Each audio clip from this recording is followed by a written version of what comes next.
नमस्ते एवरीवन। आज हम छठी कक्षा के अंतर्गत जो रोली पाठ्य पुस्तक संकलित है, इस रोली पाठ्य पुस्तक में जो तीसरा पाठ है, जब मैंने पहली पुस्तक खरीदी, इस पाठ के लेखक है धर्मवीर भारती। इस पाठ के ज़रिए धर्मवीर भारती जी हमें बताना चाहते हैं कि उनके जीवन काल की पूरी जानकारी, जो उनके बचपन में उनके पिताजी अपने बच्चे को मतलब लेखक को धर्मवीर भारती जी को पुस्तक पढ़ने के लिए कैसे प्रेरित करते थे और उनके जीवन में उन्होंने अपनी सबसे अपने पैसों से जो पहली पुस्तक खरीदी वो किस प्रकार खरीदी, इसकी अधिकतम जानकारी इस पाठ के माध्यम से देखेंगे। तो सबसे पहले जब मैंने पहली पुस्तक खरीदी पाठ 3, इस पाठ का पहला पृष्ठ आपके सामने रखेंगे और इसको विश्लेषणात्मक रूप से पूरी जानकारी पाठ की देखेंगे।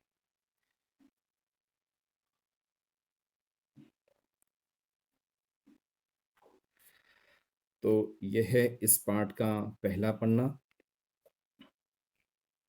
देखिए, पाठ का ये पहला पन्ना है, पाठ 3, जब मैंने पहली पुस्तक खरीदी।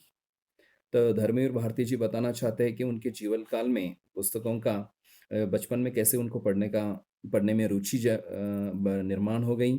माता पिता किस प्रकार उन्हें हमेशा प्रेरित करते थे। उनके घर का वातावरण कैसा था, उनका बचपन कैसे बीता, परिवार का वातावरण कैसा था, इस प्रकार की पूरी जानकारी यहाँ मिलती है। चित्र के जरिए देखिए, यहाँ एक पुस्तकालय का चित्र है। बहुत सारे बच्चे, कहीं बच्चे पढ़ रहे हैं, कहीं बच्चे अपने खिलौने के साथ एक स्कूल का भी एक माहौल दिखाई देता है। तो इस पाठ के माध्यम से हमें पुस्तक प्रेम बच्चों में होना चाहिए और पुस्तकों का हमारे जीवन में क्या महत्व है, पढ़ना क्यों ज़रूरी है, पढ़ाई का ज्ञान, पढ़ाई की रुचि, पढ़ना बचपन से कितना आवश्यक है, इसका महत्व हमें इस पाठ से पता चलता है। इस पाठ का अगला पृष्ठ जो है, वो यहाँ रखेंगे। अब देखिए, इस अगले पृष्ठ के जरिए पूरी जानकारी आपको विश्लेषित करके समझाई जाएगी। ये देखिए, सबसे पहला पन्ना अगला पन्ना है, ये दूसरा पन्ना है इस पाठ का जब मैंने पहली पुस्तक खरीदी।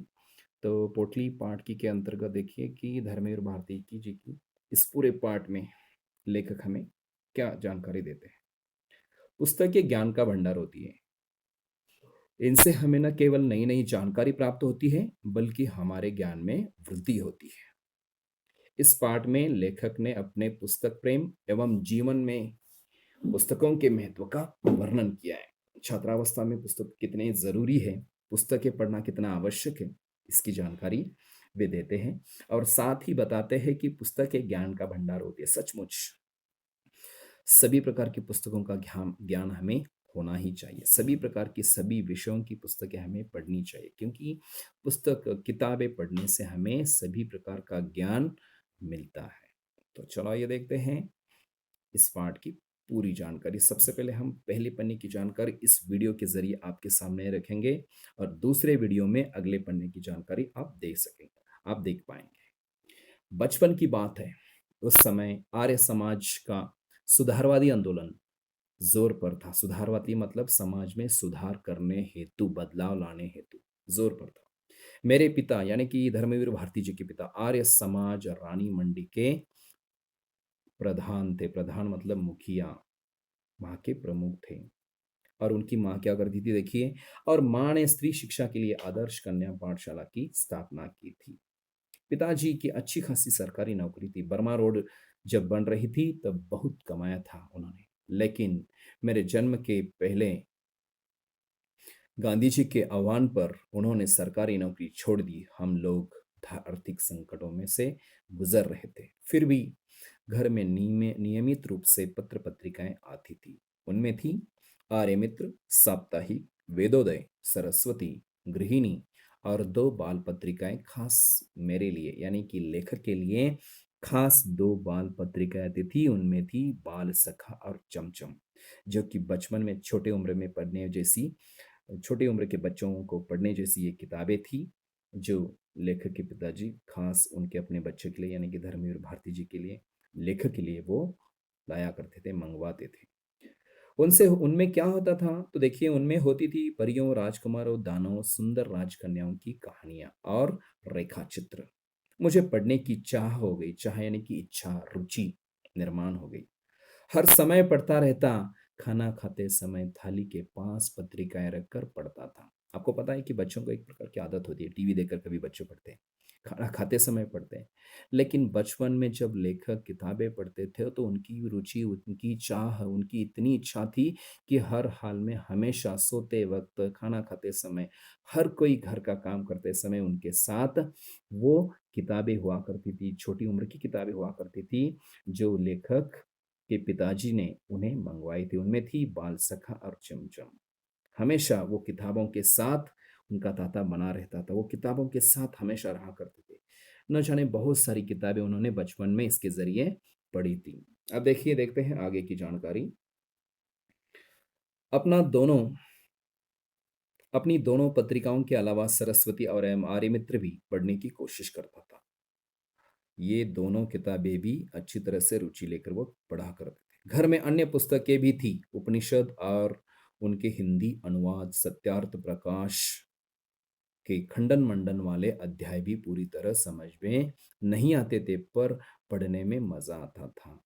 अध्याय खंडन मंडन यानी कि सच की बात को, सच्चाई को उजागर करने वाली, सच्चाई को बताने वाली पुस्तकें सत्यार्थ प्रकाश और आर्यमित्र और सत्यार्थ प्रकाश, जो उपनिषद और उनके हिंदी अनुवाद वे पढ़ा करते थे। असल में छोटी उम्र वाले बच्चे को, असल में लेखक को छोटी उम्र में इस प्रकार की बड़ी भारी किताबों के अंदर के जो शब्द थे, जो हिंदी के बहुत भारी-भारी शब्द थे, उसके अर्थ तो उनको समझने में बहुत दिक्कत होती थी। फिर भी न जाने क्यों, उसकी भाषा कुछ अलग सी थी, लेकिन वो उसको रुचि लेकर पढ़ा करते थे। उस प्रकार के भारी किताबें उनको पढ़ने का शौक, उनकी रुचि, उनकी चाह होती थी और वो उसे बहुत रुचि से और अच्छी तरीके से समझकर पढ़ने की कोशिश करते थे। मेरी प्रिय पुस्तक थी स्वामी दयानंद की एक जीवनी, रोचक शैली में लिखी हुई। बचपन में लेखक की सबसे प्रिय पुस्तक थी स्वामी दयानंद सरस्वती की जीवनी।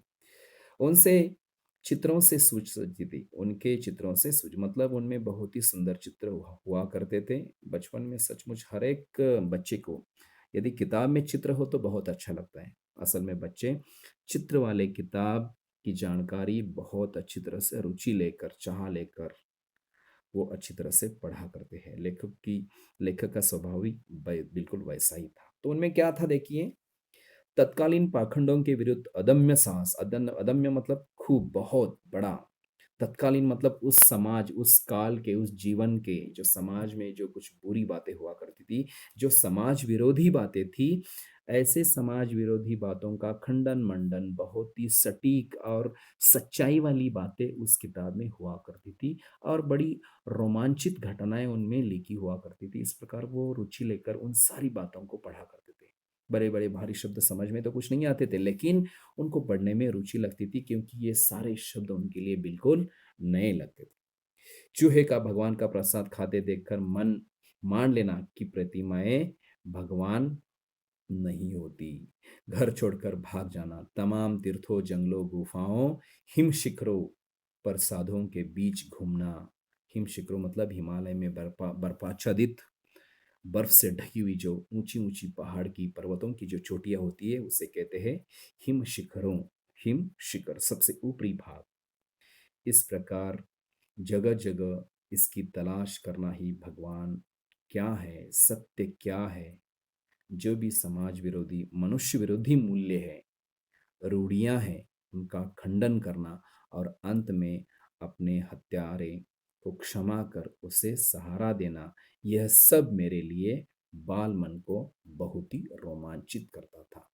रोमांचित करता था, उनके मन में एक प्रकार की उत्साह जगाता था, खुशियां जगाता था और नई बातों को सीखने के लिए प्रेरित करता था। उनके मन उनका मन आश्चर्य से भर जाता था। कुछ अलग-अलग सी जानकारी, इस प्रकार की पूरी जानकारी जो कि हमने आपको बताई, वो उस किताब में हुआ करती थी। लेकिन समझने के लिए थोड़ी दिक्कत आती थी। वो बहुत ही भारी और कठिन शब्द हुआ करते थे। फिर भी लेकिन कुछ नई जानकारी होने के कारण वो रोमांचित होकर उसको पढ़ा करते थे। माँ स्कूल की पढ़ाई पर जोर देती थी। चिंता रह करती थी कि लड़का कक्षा की किताबें नहीं पढ़ता, पास कैसे होगा? कहीं साधु बनकर घर से भाग गया तो?